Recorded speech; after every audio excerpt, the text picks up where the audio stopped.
So we wanted to really just first ask kind of what is your creative gift and how you express it. So we would like each of you to just answer that. So obviously my creative gift is photography, and I express it by taking pictures, obviously. I started my business, Ray of Light Photography, about a year ago, and I mainly shoot families, children. I also do maternity and newborn. I would say my two favorite subjects are my kids. Eliana is 5 and my son Rowan is 2, and they are definitely my biggest inspiration and kind of the reason that I wanted to start taking pictures. I'm Liz. I'm a designer. So I work at a place in town called Ipso Creative, and we're web development. Yeah. And I also started my own business 2 years ago, Encourage Co. And I do paper products and lettering workshops and things like that. So that's kind of my outlet for expressing my creativity. Hi, everybody. I'm Leah. It is hard to kind of box me because I like a little bit of everything. But I sing primarily and I teach, but Jess, she talks about tangible and intangible gifts. And an intangible gift that I have is being an aggressive encourager. So I help propel people to do what God is requiring of them. Thank you. And the other question I really wanted you all to answer is, how do you use your gifts to bring God glory?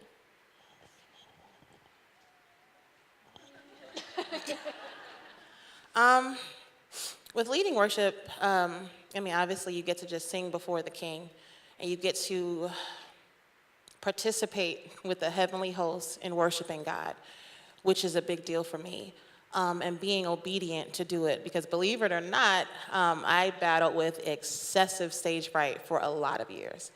And so I didn't think I was capable. I didn't think I didn't have the talent. But God said otherwise.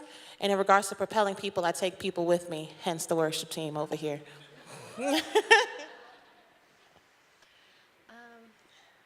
For me, I think design in general is kind of a behind-the-scenes thing. So I have a lot of opportunities to give other people resources to use their voices.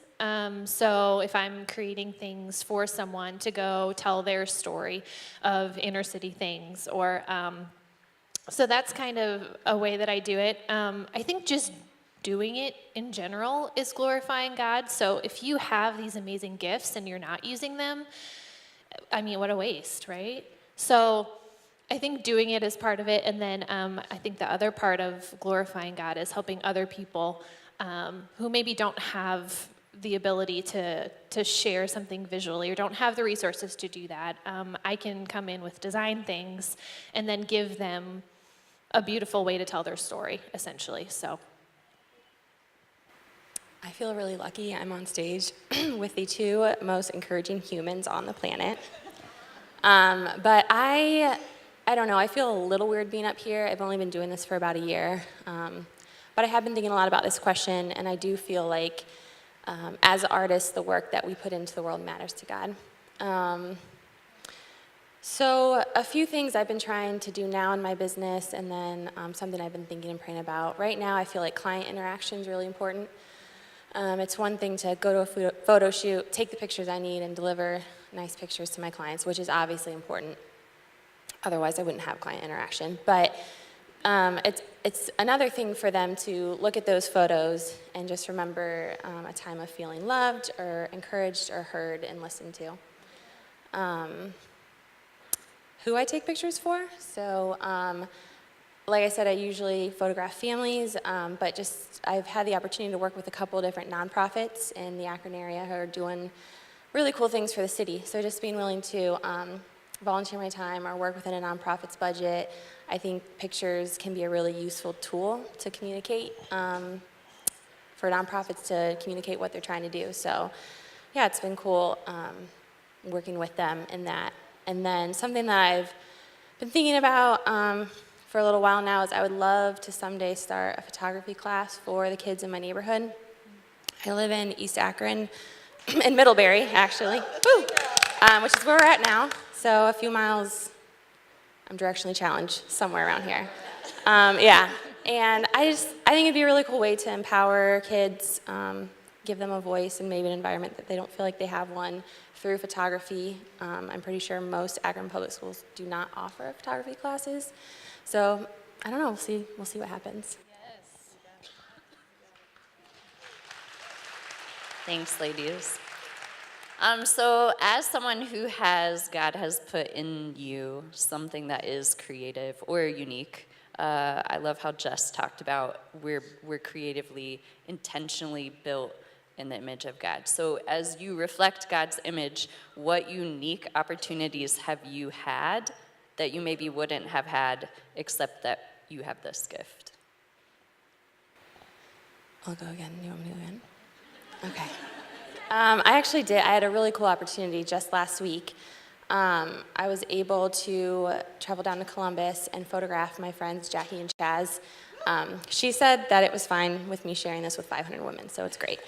But they are fostering to adopt 2 little girls right now, and it is an adoptive placement, so there's a high chance this will be permanent. So they asked me to come down and photograph the 4 of them together. They're fostering a 2-year-old and a 4-year-old girl, sisters. And yeah, it was just an incredible thing to witness.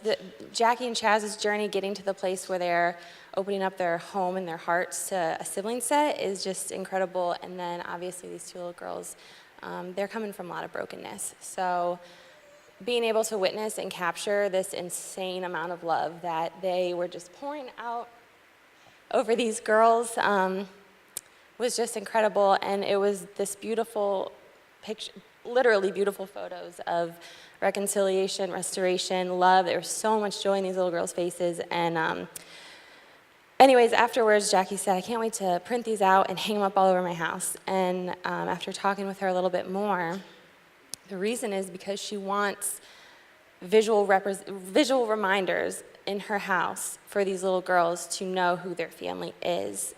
And just to think that my picture could in some way help these little girls understand and process that is definitely, I've been a hot mess editing this session all week, but some of my favorite pictures I've ever taken, and I don't really know what that looks like for me or for my business, but I do know that I believe God is for fostering and for adoption, and I want to take more pictures like that.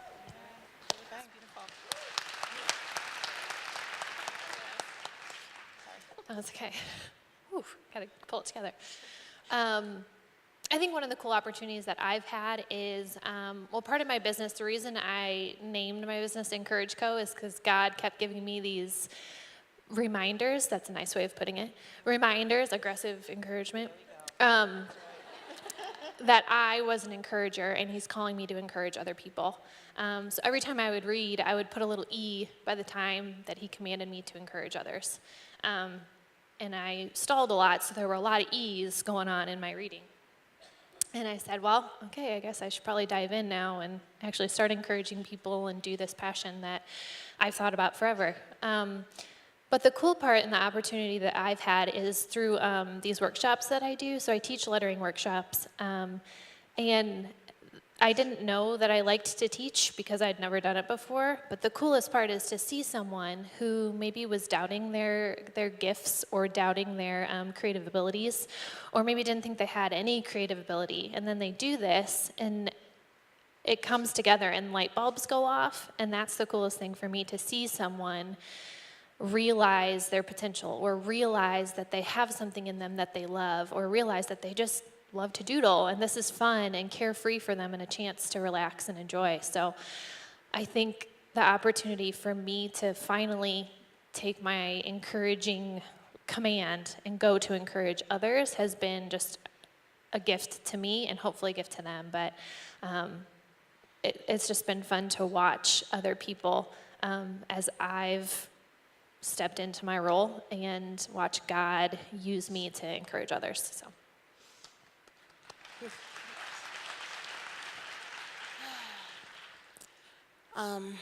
This is going to sound weird, but I believe God uses the ability to sing as a conduit to actually talk.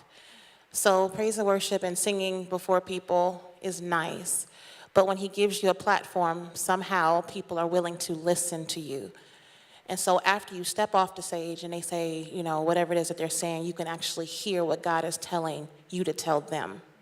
And that people are willing to listen. So yes, I actively and aggressively encourage people. And a lot of times what that looks like is getting a hug. For those who know me know that I'm a hugger. And everybody doesn't get told that they're valuable every day. Everybody doesn't get a hug every day. Everybody doesn't get prayed for every day. Everyone doesn't get told that they're beautiful or you smell good or you have a beautiful smile every day. And above singing a note and above being musical, that is how I'm wired. I am wired to love deep and love hard. So that is how I use my gift. I use my gift for all of you, and I even think being up here now, the singing was a conduit. It was a vehicle, but my job is to tell you that you are beautiful, you are talented, you are creative, you are on purpose, and you're worth it. Beautiful. And then I just want to ask each of you if you would share something. What would you share to encourage other women to use their gifts?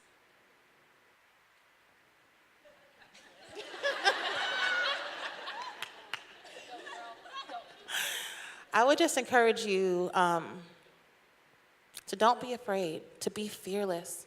And I know it's hard to do. I know it's difficult to do. I know it's hard sometimes, and you get worried, and you get full of fret, and the enemy, he's loud. However, God is strong, and he will carry you into your next act of obedience. I can tell you that it's worth it on the other side. It's worth it for the next woman or man or little girl or little boy that you're going to talk to.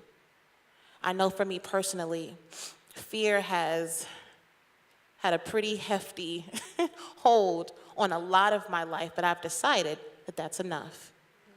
And so with my decision and my encouragement to all of you is make a decision. Decide to do it, and do it today. There's no greater time than the present. You have until your next heartbeat. Make your decision.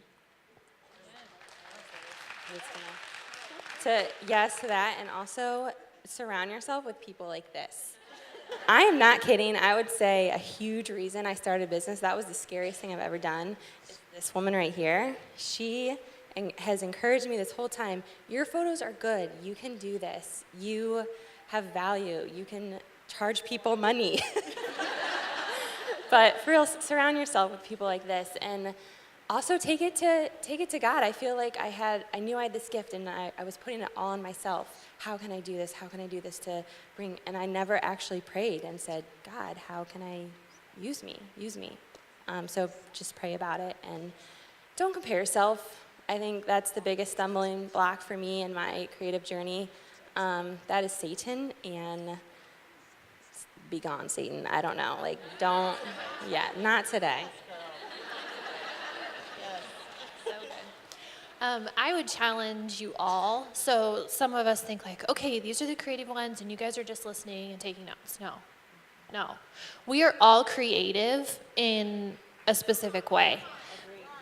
Because we're created by the ultimate creator, right? We have his characteristics in all of us. So it doesn't mean that maybe you're an awful drawer. That doesn't matter. You might be able to financially be creative and get things in certain places in your accounting job. That is creativity.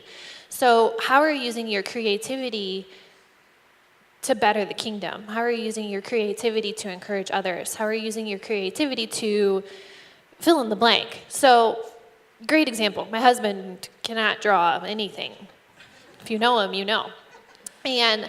But he has an engineering mind that will rearrange things and put things in a different order and process through okay, well, if you do this, then you could do this, and then that would be more efficient. And I'm like, how did you think of that? I don't even know how you thought of that. So maybe where I could design, he can think of those things that are just in a different creativity. So don't count yourself out. As Noelle, I'm talking to you too. You're creative too. I was starting to feel. Yeah, I'm talking to you. So So there is an easy tendency to be like, well, I'm not creative, I don't draw, I don't do these things, like I can't do that. You can, and you can do it, but I think you need to figure out what is your creativity, like where is the area where you are creative, and then glorify God in that thing, because we all can, and we all should.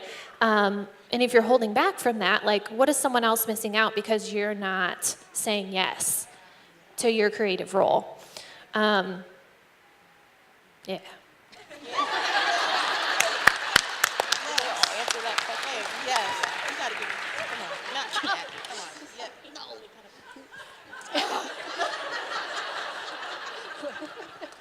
on.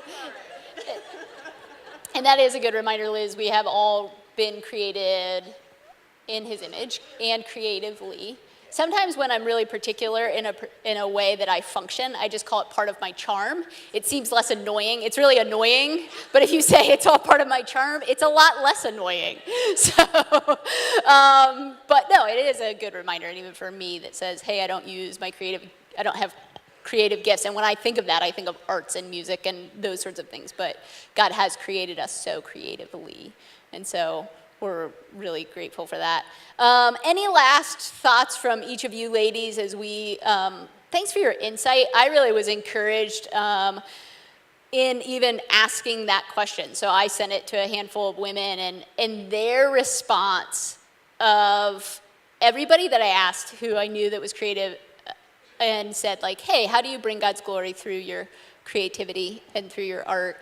All of them said, like, answered really long and like, thank you for asking me this. Like, I try and be intentional with this. And I just think that was so cool and so encouraging of how we can think about all parts of our life. And that's kind of the point of this session of like, how do we use all parts to bring God glory? And it doesn't have to always be a full-time job, or it doesn't have to be our whole life should bring God glory. But sometimes we compartmentalize these huge parts and we just say, well, that's for fun, that's for recreation, that's for whatever, fill in the blank. But really, God uses everything for his glory, and that's our hope and our desire. And so we appreciate you guys being with us today and engaging in that. Is there any last things that you guys just want to make sure that these women know, or how you want to encourage them in that way? I've just been thinking a lot about the creative process lately, and it's vulnerable. It's really vulnerable to even like go on stage and like let your heart out, or be the one who's coaching these people through this photography. It's just vulnerable. And I just don't want that to hold you guys back from doing it. You said it's a decision. It totally is a decision. So like in my creative process, there's like, I'm really excited about something because it starts, and then I do research and I'm like so inspired, and here we go. And then I start doing my things and I'm like, oh, this is not gonna come together. This is horrible. Should I even present this? This is bad.